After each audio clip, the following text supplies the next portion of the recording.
चाहे महामना ज्योतिबा फूले हो, चाहे आरक्षण के जन्मदाता छत्रपति साहू जी महाराज हो, चाहे भारतीय संविधान के निर्माता बाबा साहब अम्बेडकर हो,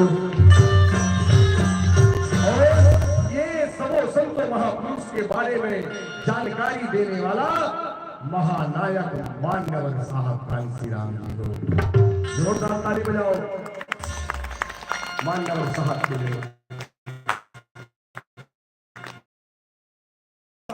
गुरु घासीदास को नहीं जानते थे, मान्यवर कांशीराम साहब नहीं आके बताया। वो संत महापुरुष के ज्ञान लेकर के समाज के शरण में जाना चाहिए। क्यों?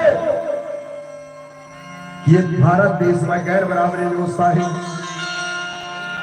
चाहे धार्मिक गैर बराबरी व्यवस्था हो, चाहे सामाजिक गैर बराबरी व्यवस्था हो, चाहे शैक्षणिक गैर बराबरी व्यवस्था हो, चाहे आर्थिक गैर बराबरी व्यवस्था हो, चाहे राजनीतिक गैर बराबरी व्यवस्था हो, जात पात छुआछूत भेदभाव लाचारी गुलामी ये खरी व्यवस्था है। आज भी इनके खिलाफ जो पढ़ा लिखा समाज अपने अपने समाज के बीच में जाकर नैतिकता का पाठ नहीं पढ़ाता, उस समाज का भारत देश में मान सम्मान नहीं होने वाला। तो क्या करना चाहिए? हमें अपने गुरुओं की ज्ञान के शरण में जाना चाहिए। तो 15 महामना ज्योतिबा फूले के सूत्र नारी समाज पर शिक्षा के द्वार खोले। तो 15 पेरियार साहू महाराज लक्ष्मण अम्बेडकर के वीरे काम के सुहाग निकाल चला।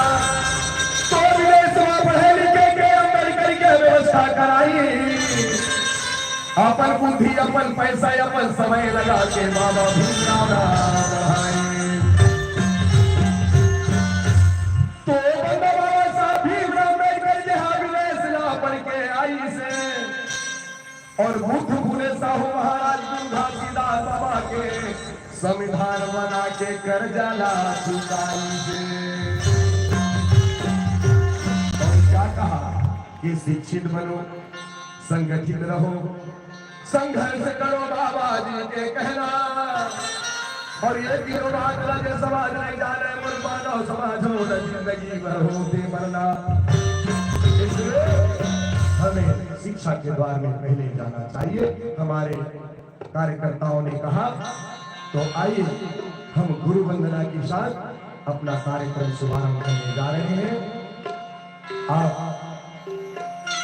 सतराम पंथ में 3 सिद्धांत, पहले किसी बात को जानो, फिर उसको छानो, तब मानो। तो मेरा निवेदन है आप एक एक कड़ी पर आप छानने का प्रयास करना। और ये बनाना झोंका मोर दुर्गा जी बाबा मोर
ज्ञानी है बाबा, फिर भजन लगा करके सुनातेगा।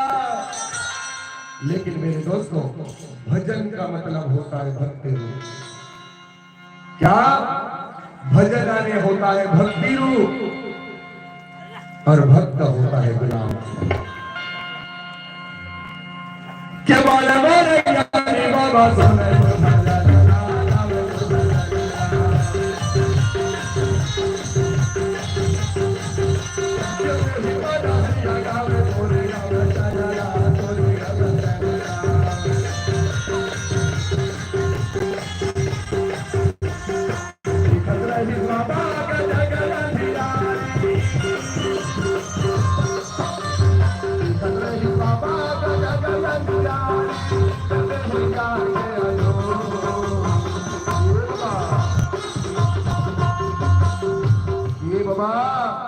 मैं तुर ज्ञान के वचन लगा के सुनाता गा। वचन माने होता है ज्ञान, क्रांतिकारी विचार। तो हम अपने गुरु के ज्ञान के शरण में जाएंगे तब ज्ञान मिलेगा। मैं श्रृंगार नहीं गाता मेरे दोस्तों, हम उस बाबा के विचारधारा को बताने का प्रयास करते हैं। क्या दूसरी भूखी माना चलना